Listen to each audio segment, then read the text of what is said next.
It's longer time. Yay!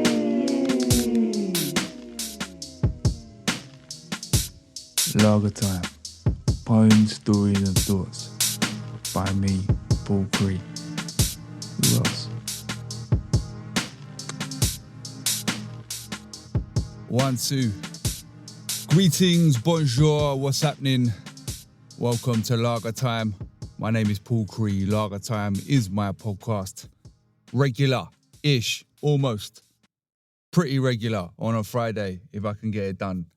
Where I share work that I'm working on. I have trouble saying this every week, where I share bits of writing that I'm working on. I always have difficulty saying it for some reason, but there you go. Poems, stories, thoughts, music, generally, right? That's kind of what I do. This is my place where I share it. So this is episode 103. Good number, that. Don't know why, just is. Hope everyone is well out there in sunny southeast London, which is where I'm recording from today. It's Friday afternoon. It is hot, but not quite as hot as it was yesterday. And the last few days, it's been pretty horrible, really, like really muggy. However, mornings and evenings have been pleasant to some degree. But I'm doing this in the afternoon. It's just about cool enough for me to survive in my little booth here. And what I'm going to do today is give you a little update on what I've been doing, what I'm up to, etc. And then following on from last week, I'm going to give you 2, possibly 3, depending on the time, poems from the project I've started, which is I want to make an audio book of the Suburban. The Suburban was my first and only book currently that came out in 2018 of poems and stories. And that book was comprising 10 years of stuff that I'd written, most of it that I would perform regularly over them. But anyway, we'll get to that. So what's been going on, right? First and foremost, World Cup. Cordia, right? A little address I need to make last week. I think I don't know what round, what you call it. What's the round before the last 16? Quarters last 16? I can't remember. I said quarterfinals was the game that we played on Monday. It wasn't the quarterfinal. It was the round before the quarterfinals. Because they've expanded the tournament this year. There's so many teams. They've had to put an extra round in. So in my mind, we were in the quarters, but we're not. The quarterfinals is tomorrow against Norway. But back to the game against Mexico. Wow, that was a great game. I stayed up and watched it. I watched it with my in-laws, who also stayed up. You know, and they're in their 70s. And flipping hell, it was worth it. I'm glad I did it. That was really, really good. Cracking game. I thought in the first 10 minutes, I thought I ain't going to survive this. I'd had about a half an hour snooze before the game. But then it livened up and it stayed lively the entire game. Flipping hell. So we're on to Norway tomorrow. Who knows what's going to happen there. Norway look pretty tasty. It's not just Haaland. They got that geezer on the wings who prior to this tournament, no idea who he was, but he's flipping good. He's quick, he's tricky. They got the geezer from Arsenal, what's his name, Ødegaard, Oscar Bob. They got a lot of talent in the team, so let's see what England can do. Let's hope they go on to deliver. And so yesterday, I was at the summer party for Calibre Audio. Calibre Audio is a charity which does audiobooks for people with sight issues, blind people, people with learning difficulties. They've been around for a long, long time, since the 70s, making audiobooks. I did an audiobook for them last year called The Final Year. I'm currently editing one that I've recorded last month called Final Blood by Tony Parsons, like a crime novel. But yeah, they had an annual, I think biannual summer event for all their volunteers and staff and stuff like that. And it was out in a manor house, which I forget the name of, somewhere up near Chorley Wood. So like getting towards the end of the Metropolitan line. Took me about 2 hours to get there, but idiot here wasn't paying attention and I got on the wrong Metropolitan line. But so I overshot it. Was at some place called Ickenham, which I'd never heard of before. I thought, oh no, I had to go all the way back to Harrow and get back on the other branch, going up to wherever it is, Chesham or wherever. But something quite cool happened when I got to Harrow on the Hill. Whilst I was waiting for the correct branch train, this old train rolled in. And what I think was an original or old school Metropolitan line, it had like two steam, I don't know if they were steam, but old carriages pulling it. It was quite a sight. The main carriages, rolling stock, whatever it's called, they were painted in the Metropolitan colours, but they're like they reminded me of the old slam door trains that I would have got on frequently as a kid. But it was quite a sight, you know, the front and the back bit. There were guys, I don't know, stoking the engine or whatever it is they do. But it was pretty cool, so that was a nice moment. And I wasn't too late when I got there. There was an author giving a talk there, Sally Gardner, who's quite successful. I'll be honest, I'd not heard of her before, but she's pretty successful by all accounts. She gave a really good talk, and I met her afterwards, had a little chat. She signed a book. She'd written a book, which Something Moon. I bought it. I started reading it. It's decent. Book for kids. It's about a kid with dyslexia, and she is someone who I think advocates for, well, they call it neurodiversity, but dyslexia, those types of issues. And she talked about her childhood and really struggling with that stuff, got expelled from school. And, you know, she's gone on to be a writer. And there were certain things that resonated with me, you know, my own experiences with school and stuff like that. Nothing quite as extreme as hers. But, you know, anyway, it was great. And it was great to meet her. It was great to meet some other narrators and stuff like that there in this little country manor. It was sweltering, though. Proper sweltering. But here's the thing, right?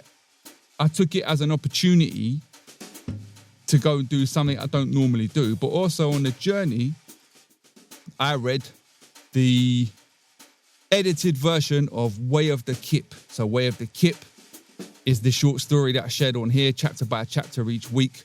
And I spent the last week to 2 weeks editing it, going through chapter by chapter. And it was the first like fleshed out full length version that I'd produced. So I made a little PDF, I read it on my Kindle. And it still needs a lot of work. But, you know, it was all right, you know.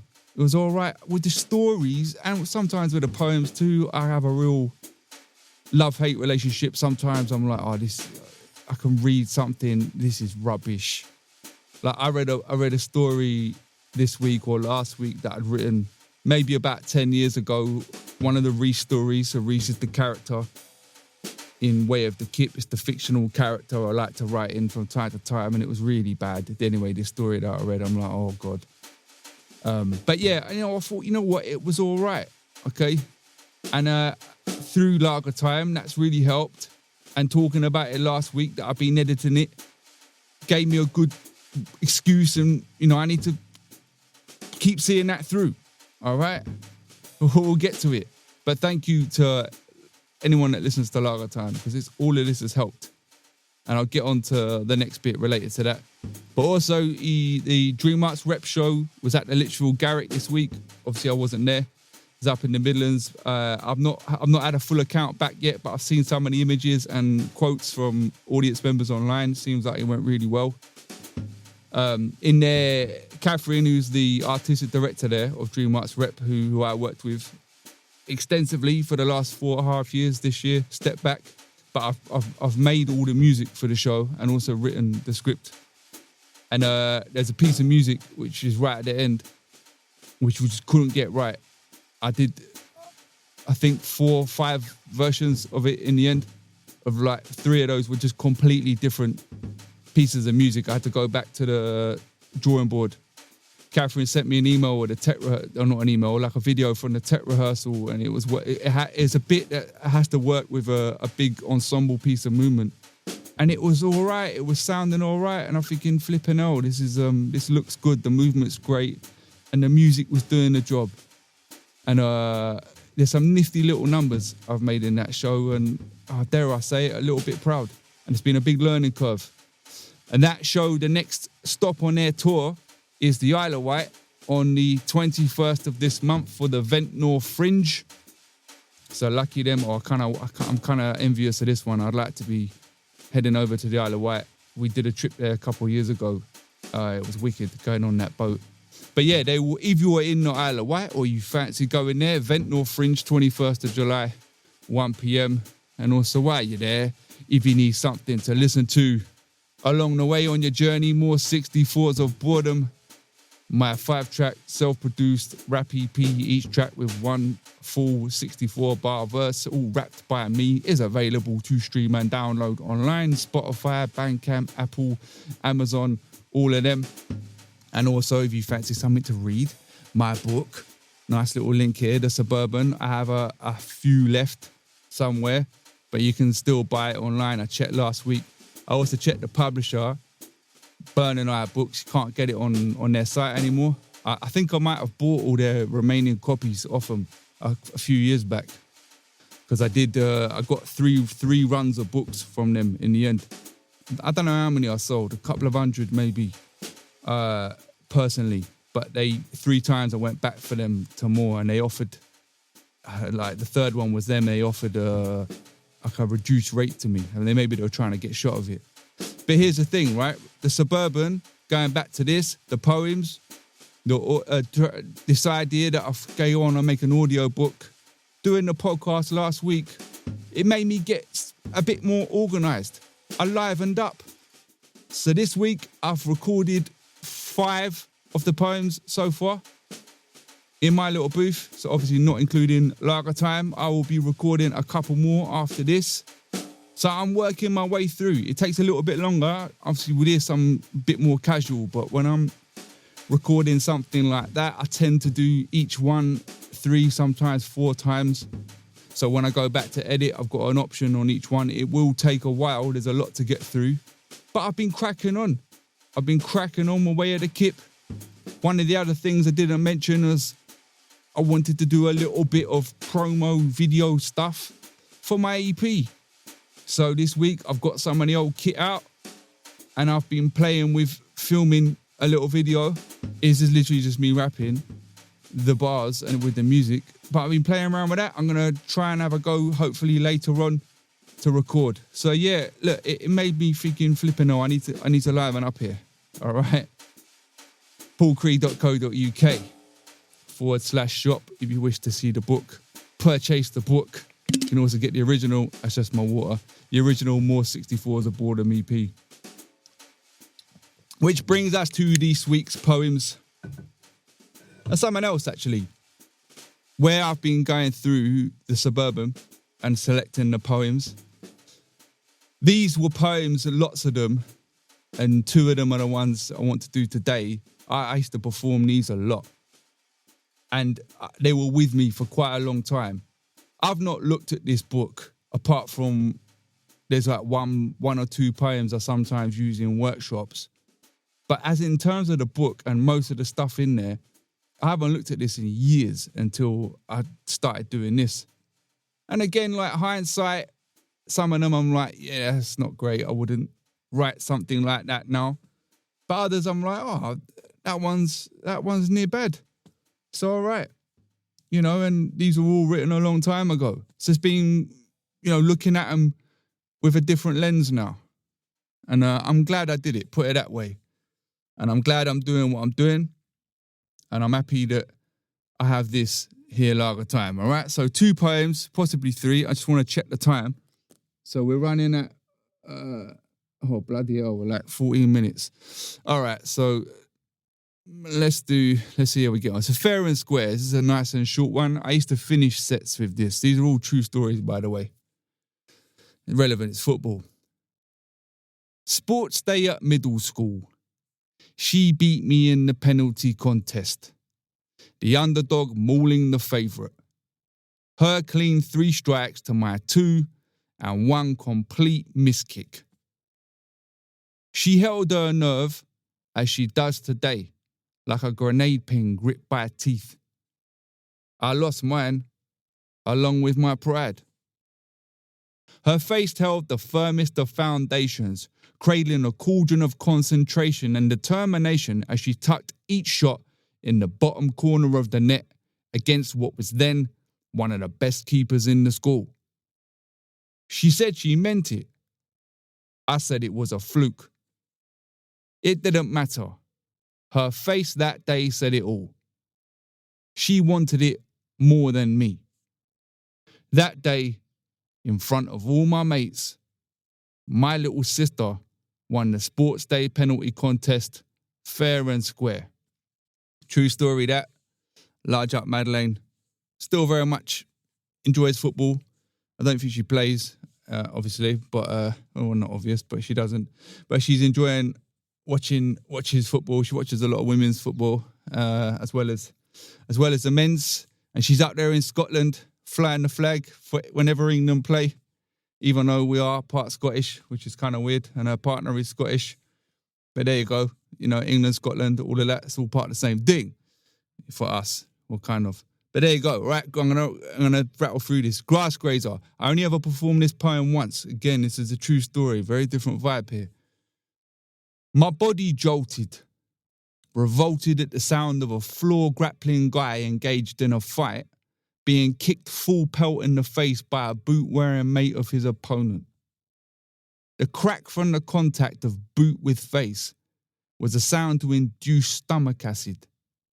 Poor guy's nose exploded over his white school shirt and tie.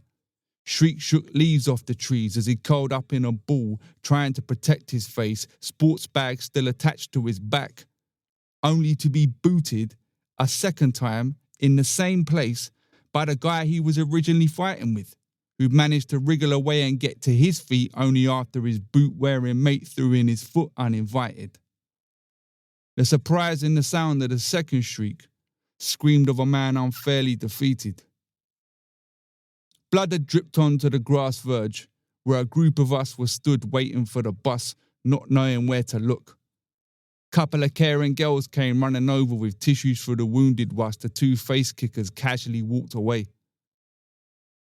The two boys brawling were in the year above me at school. One was a well-known rude boy who carried way more attitude than weight, sporting blood on his expensive right kicker shoe as he walked off, dressed in the latest puffer jacket, grass stains down his trousers, blonde curtains flapping as he bopped to reveal a .5 undercut and two big gold hoops. The guy with the busted nose was quiet, didn't know his name. He was always playing football with the geeky kids, minding his own. The intervening boot-wearing third party who pulled the unexpected chair from underneath the wrestling ring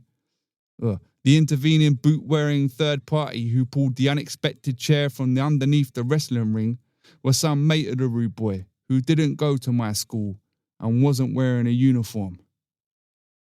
From what I understood, the quiet guy was picked on, unprovoked, that teenage brand of primitive terror only rude boys administered. To that rude boy's surprise, though, quiet guy put up a resistance. Rude boy, flanked by his mate, didn't appear to like this, squared up to him, all pigeon chest, arms spread, head forward, physical threat, classic rude boy. And so the dust was upset and they tumbled, as me and a whole bunch of others rubbernecked with the bystander effect. The following day after school, that rude boy's mate happened to be outside again, only to be greeted, so to speak, by this sixth former who was safe but hard, well known for how he handled himself and apparently was distantly related to the nose-beaten guy, and who proceeded to exact retribution. It said rude boy's mate took a bit of a pasting.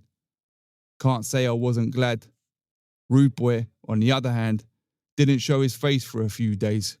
Got suspended. Justice served. Just wish that it was me that was the vigilante and not the sheep grazing on the grass verge. Yeah, there you go. I read that poem once. I ended up at an LGBT poetry open mic event, and for some reason I read that, and I can't remember how well it went.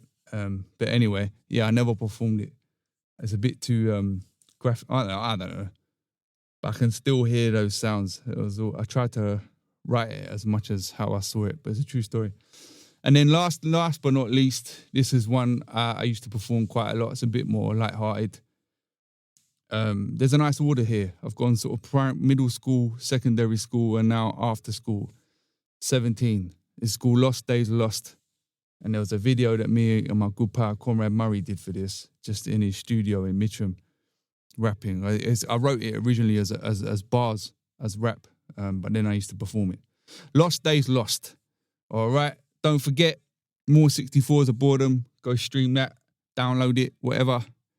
Lichfield Garrett, not Lichfield Garrett, Dream Arts rep, What We Do When We Can't Dance. July, Ventnor, Fringe, Isle of Wight. Here we go, Lost Days Lost. On the pavement by the car, the copper boot stamps the cherry. On the cigarette flicked from the window of the Uno that we're sitting in, shitting it, scared we'll get nicked cause there's a big bag of weed that the copper hasn't seen. In the lights of his squad car, parked next to ours like a product in a window illuminated by a glow. We threw it out the window when his lights were on show, and now we're sitting here praying any minute that will go, cause if he sees it, then he'll seize it, and it cost a lot of dough. It was a quarter, and it was worth 40 squid. We're only 17 and we're nearly always skint. We're students or we're shelf stackers just wanting a zoot, and we're too young to go in pubs and start drinking booze. And any time we do, some trouble always happens with some little goldfish who think they're North Atlantic salmon.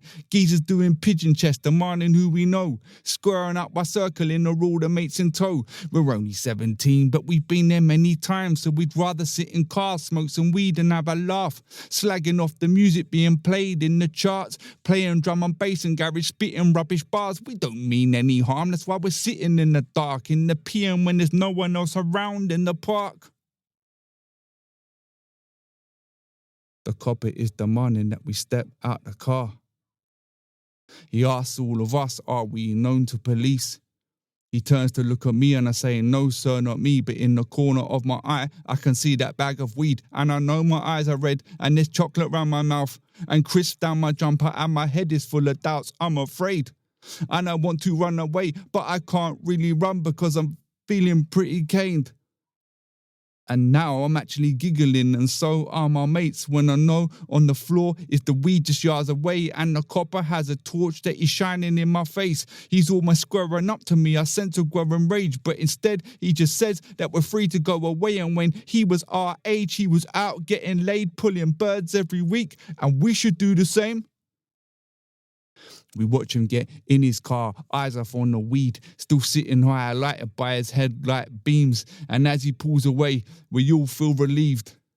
We grab the bag of weed and get back into the car. There's a moment of silence, then we all begin to laugh. And I laugh hard, but underneath the laughs, my heart is beating fast like a fuel-injected car. Can't believe we got away with that again. 3 poems, lager time. That's it for this week. Enjoy the sun, enjoy your weekend, keep your lager and life and all of that caper. Come on, England, quarterfinals. Let's have it, all right? Peas and taters, Paul. It's lager time. Yay!